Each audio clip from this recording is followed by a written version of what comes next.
ایران کے اندر جو بلوچ ہیں، کرد ہیں، عرب ہیں،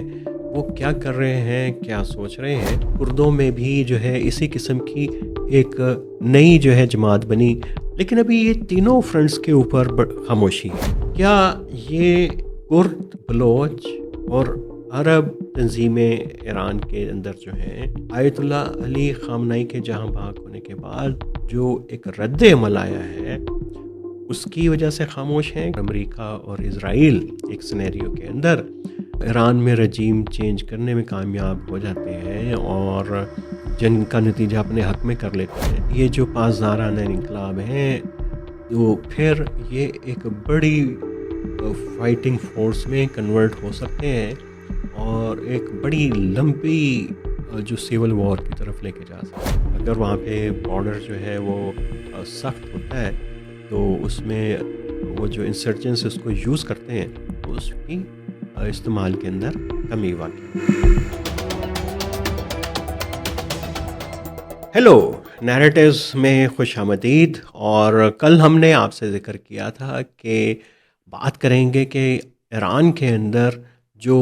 بلوچ ہیں، کرد ہیں، عرب ہیں، وہ کیا کر رہے ہیں، کیا سوچ رہے ہیں. اور بہت سارے تجزیے آپ دیکھ رہے ہوں گے، سن رہے ہوں گے. ایک بڑی سنسنی سی پھیلائی جا رہی ہے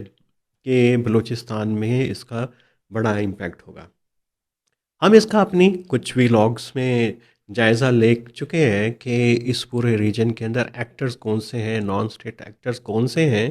اور کس قسم کی اگر سینیریوز ہوں، سینیریو 1، 2، 3 میں کس قسم کی صورتحال ایوالو ہوگی. اس کو تھوڑا سا بریفلی ہم دیکھیں گے. لیکن ابھی تک یہ جتنے خدشات ظاہر کیے جا رہے تھے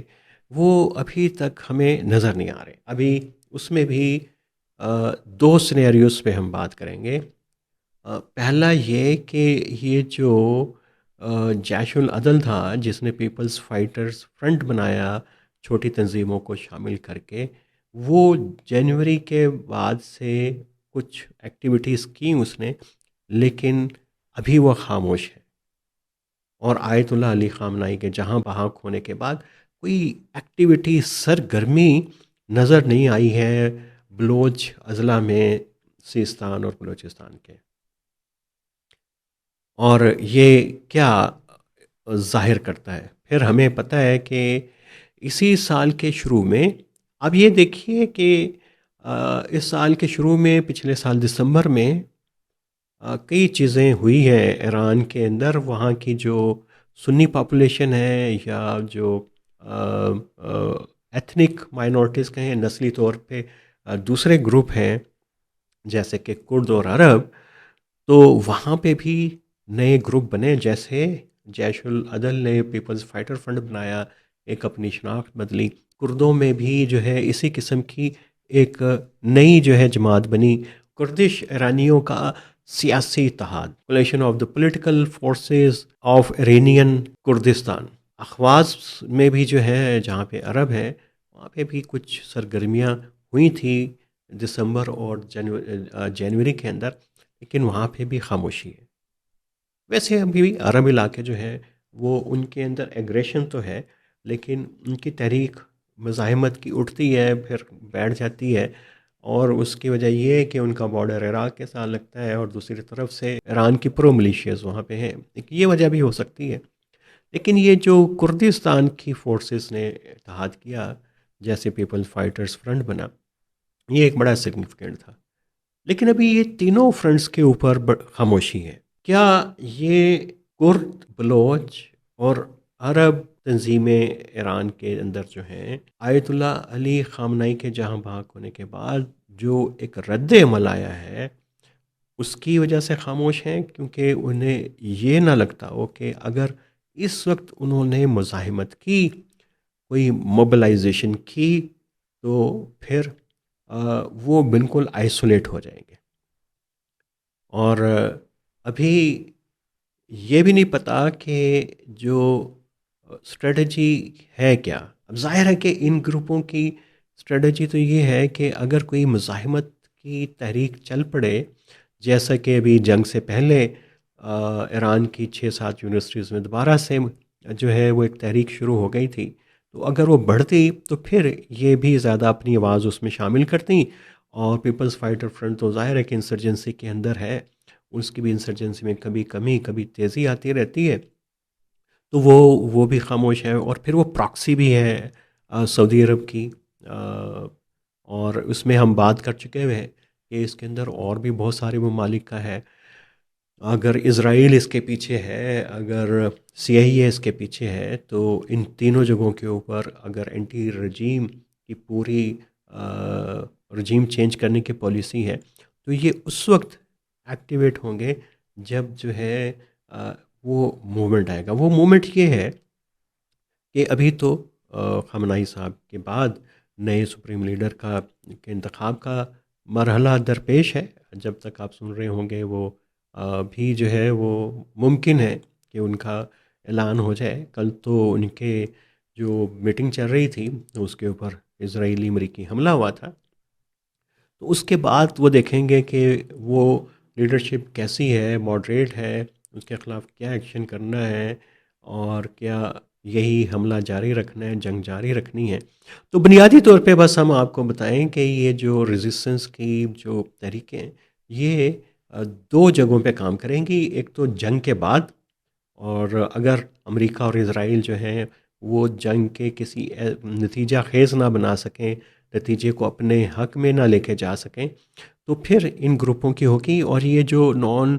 ایکٹرز ہوتے ہیں، انسرجنس گروپس ہوتے ہیں اور ریزسٹنس کی پولیٹیکل موومنٹس ہوتی ہیں جو کبھی وائلنٹ ہو جاتی ہیں کبھی پولیٹیکل رہتی ہیں، ان کی اسٹرگل لمبی ہوتی ہے، یہ ریاستوں کو آہستہ آہستہ جو ہے وہ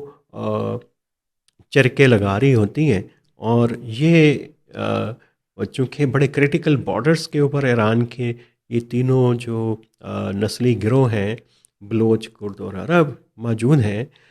اور ان کے جذبات بھی ظاہر ہے کہ بھڑکے ہوئے ہیں، جو آیت اللہ کے رجیم نے جو سلوک روا رکھا ہے ادھر ان لوگوں کے ساتھ، وہ اپنی جگہ کے اوپر ہے، لیکن ان کا کام اس وقت شروع ہوگا جنگ کے بعد، تاکہ ایک نئی فرنٹ کے اوپر محاذ کے اوپر ایران کو الجھایا جا سکے، اور اگر کوئی پولیٹیکل موومنٹ بنتی ہے تو یہ پھر اس کے ساتھ اس میں شامل ہو جائیں۔ ظاہر ہے کہ اس منظر نامے کے اندر ابھی دیکھنا پڑے گا کہ ان گروپوں کے پاس یہ کتنے متحد رہتے ہیں، کتنی ان کے پاس پیچھے سے امداد جاری رہتی ہے، اور ایک جو تناظر جس کا ہم ذکر کر رہے تھے کہ اگر یہ صورتحال ایسی ہو جائے اور امریکہ اور اسرائیل ایک سینیریو کے اندر ایران میں رجیم چینج کرنے میں کامیاب ہو جاتے ہیں اور جنگ کا نتیجہ اپنے حق میں کر لیتے ہیں، تو ہم نے پرسوں بات کی تھی کہ یہ جو پاسداران انقلاب ہیں تو پھر یہ ایک بڑی فائٹنگ فورس میں کنورٹ ہو سکتے ہیں، اور ایک بڑی لمبی جو سیول وار کی طرف لے کے جا سکتے ہیں۔ تو اس صورت کے اندر پھر ان نان اسٹیٹ ایکٹرز کی جو انسرجنس ہیں، جو ملیٹنٹس ہیں، ان کی اہمیت بڑھ جائے گی، اور پھر ان کو جو فنڈنگ ٹریننگ ایک دم سے بڑھے گی، اور اس صورت میں جو ہے کانفلکٹ جو ہے پاکستان کے بارڈر کے اوپر آئے گا، اور اس میں پھر جو بھی کسی بھی رنگ کا نسل کا بلوچ گروپ ہوگا، اسلامسٹ گروپ ہوگا، اس میں داعش ہوگی، B L A, B L F ہو، ٹی ٹی پی ہو، طالبان ہوں، جیش العدل ہو، فائٹرز فرنٹ ہو، کوئی بھی آئے اور تندور جل جائے گا تو سب آ کے اس میں روٹیاں سیکیں گے، اور اس وقت جس وقت کانفلکٹ آپ نے بھڑکانا ہو تو پھر یہ جو ہے وہ جو اسٹریٹجیز ہیں پراکسی وارفیئر کے جو ٹیمپلیٹس ہیں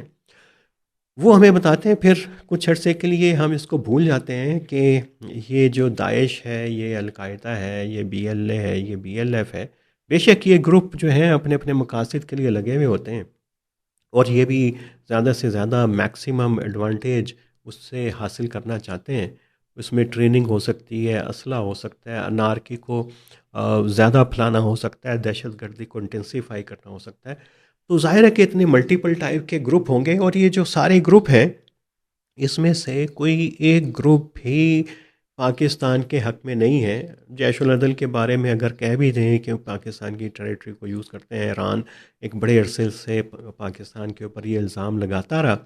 کہ جی جیش العدل کو یہاں سے سپورٹ ملتی ہے، اس سے پہلے جند اللہ کو ملتی ہے. اس کی کیا وجوہات ہیں، کیوں ایسا ہوا، کیوں یہ پرسیپشن ہے، اس میں حقیقت ہے، ہم اس میں جائے بغیر تو BLA BLF بلوچ جتنے بھی انسرجنس گروپ ہیں، اسلامک اسٹیٹ ہے، TTP ہے، جو کوئی بھی اس ایریا کے اندر آئے گا اس میں سے کوئی ایک بھی جو ہے وہ ایسا نہیں ہے جو نیوٹرل ہو اور اینٹی پاکستان نہ ہو. یہ سب داعش تو ہے ہی اینٹی شیعہ پوری سینٹیمنٹ کی موومنٹ ہے، اور داعش کے لیے شیعہ اور نان مسلم ٹارگٹ ایران میں ہوں یا پاکستان میں، وہ اس کا دائرہ جو ہے وہ بڑھائے گی. القاعدہ کی بھی اسٹریٹجی ہے اور TTP کی بھی، اور یہ سب جو ہیں مل کے جو اس خطے کے اندر جو ہے آپ کو بھڑکائیں گے. یہ اس صورت میں یہ صورتحال بنتی ہے، سنیریو بنتا ہے اگر IRGC پاسداران انقلاب جو ہے ان سے اقتدار چھین لیا جائے. ظاہر ہے کہ اس کے امکانات ابھی کافی کم ہیں. اور لیکن ایک اور بات ہم تو ابھی دیکھ رہے ہیں نا کہ ایکسٹرنل فورسز کیسے پراکسیز کو یوز کریں گی ایران کے اندر اس کے خلاف. ابھی پراکسیز کیا کر رہی ہیں، کیا سوچ رہی ہیں، اور اگر یہ جنگ کے نتائج اسرائیل اور ایران اور امریکہ کے حق میں نہیں نکلتے اور یہ پھر مجبور ہو جاتے ہیں ایران کے ساتھ بات کرنے کے لیے، تو ظاہر ہے کہ جو ٹائم ملے گا نئی رجیم کو، رابرٹ شورا کو، IRGC کو، وہ وہاں پہ آپریشن کریں گے جہاں جہاں سے ان کو لگتا ہے کہ عوامی مزاحمت اٹھ سکتی. ہم نے تو دیکھا تھا ابھی یہ جو حالیہ تحریک کے بعد کتنے لوگوں کو مارا، جو بسیج نے مقامی جو IRGC کا ملیٹنٹ ونگ ہے، اور پھر یہ قدس اور IRGC یہ سب مل کے جو ہے ان قوتوں کی طرف بھی آئیں گے، وہ بارڈر کی طرف بھی آئیں گے، اور ظاہر ہے سیستان بلوچستان میں بھی آئیں گے کہ ان کو لگے گا کہ یہ شاید سافٹ بیلی ہے جہاں سے دشمن جو ہے وہ انٹر ہو سکتا ہے. یہ پاکستان کے لیے بھی اچھا ہوگا اگر وہاں پہ بارڈر جو ہے وہ سخت ہوتا ہے تو اس میں وہ جو انسرجنس اس کو یوز کرتے ہیں اس کی استعمال کے اندر کمی واقع ہوگی. دیکھتے ہیں صورتحال کیسے ایوالو ہوتی ہے، لیکن ہم آپ کے سامنے وہ منظرنامہ لا رہے ہیں، وہ آرگومنٹ لا رہے ہیں جو اس میڈیا کی جو مار دھاڑ کے اندر، نیریٹو کے شور و غوغا کے اندر آپ کو کوئی نہیں دیتا. تو جڑے رہیے نیریٹوز ود آمرانہ کے ساتھ. شام کو ہم پھر آپ کے پاس آئیں گے اور شام کو ہم بات کریں گے کہ یہ پاکستان کی مذہبی جماعتیں کر کیا رہی ہیں. ابھی تک کے لیے اتنے، خدا حافظ.